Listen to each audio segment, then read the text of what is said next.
दोस्तों, यकीन तो नहीं होता मगर करना पड़ता है, क्योंकि ऐसी आश्चर्यजनक और अनहोनी घटनाएं जिनके साथ घटती हैं, वे चीख चीख कर कहते हैं कि प्रेत आत्माएं सच हैं, भटकती आत्माएं सच हैं।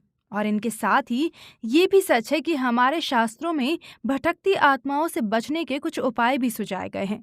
साथ ही हमारे धर्म ग्रंथों में ये भी बताया गया है कि अधिकांश प्रेत आत्माएं पवित्र स्थलों के आसपास नहीं भटकती, वे ऐसे स्थानों से दूर ही रहती हैं।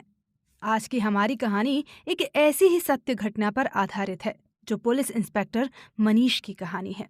दोस्तों, कहानी सुनाने से पहले आप लोगों से गुजारिश है कि वीडियो को एक लाइक जरूर कर दें, साथ ही चैनल को सब्सक्राइब करना ना भूलें।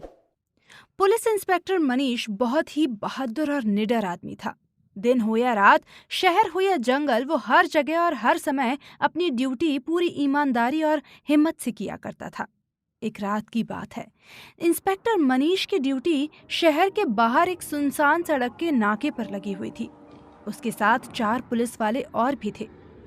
सर्दी की उस रात में ठंड का प्रकोप तो था ही, साथ ही धुंध भी बहुत गहरी थी। उस समय रात के करीब 12 बज रहे होंगे, जब मनीष को पास के ही गेहूं के खेत में किसी जानवर के घुसने की आवाज आई। लेकिन जब उसने चारों तरफ देखा तो उसे कुछ भी दिखाई नहीं दिया। इसी कारण वो सोचने लगा कि वहां खेत में कोई भी जानवर नहीं घुसा। लेकिन फिर वो आवाज कहाँ से आई? मनीष ने इसे अपने मन का वहम सोचकर छोड़ दिया।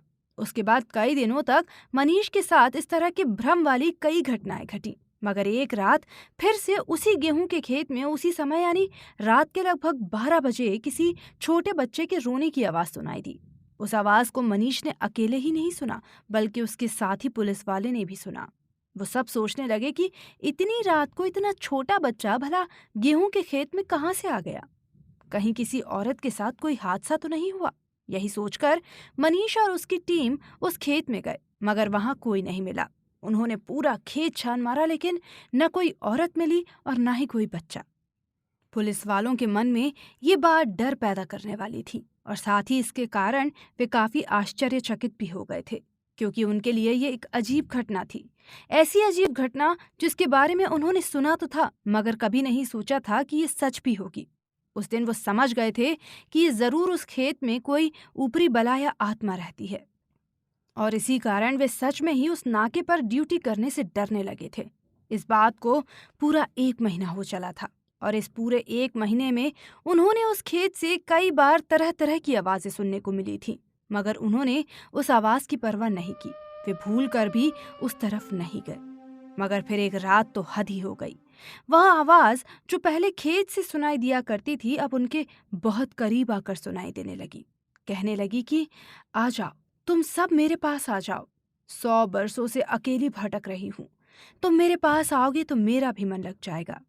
जैसे ही मनीष और उसके साथियों ने ये आवाज अपने करीब आती हुई देखी तो वे बहुत डर गए, और उन्होंने अपनी गाड़ी में सवार होकर वहां से भागना चाहा। मगर उनके गाड़ी में बैठते ही चारों पहियों की हवा जोर से निकल गई, और फिर वो पैदल ही शहर की तरफ दौड़ पड़े।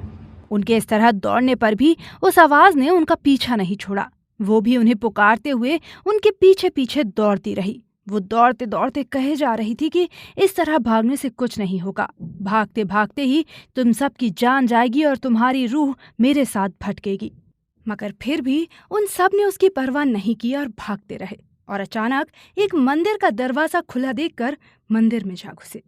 वहां मंदिर में घुसने की हिम्मत उस प्रेत आत्मा की बिल्कुल नहीं हुई, क्योंकि वहां हनुमान जी साक्षात उन पुलिस वालों की मदद करने आए थे। इसी कारण वो वापस अपने ठिकाने पर लौट गई। उसके वापस लौट जाने पर मनीष और उसके चारों साथियों ने चैन की सांस ली, और फिर वो सुबह तक मंदिर से बाहर नहीं निकले। इस तरह हनुमान जी ने उन पुलिस वालों की उस प्रेत आत्मा से जान बचाई। तो दोस्तों, देखा आपने कि हनुमान जी हमेशा अपने भक्तों की सहायता करने जरूर पहुंचते हैं। अगर आपके पास भी ऐसी कोई किस्से कहानियां हैं तो हमारे साथ शेयर जरूर करें। साथ ही वीडियो को एक लाइक कर चैनल को सब्सक्राइब करना ना भूलें। अगर आप हनुमान जी के सच्चे भक्त हैं तो कमेंट बॉक्स में जय हनुमान और जय श्री राम अवश्य लिखें।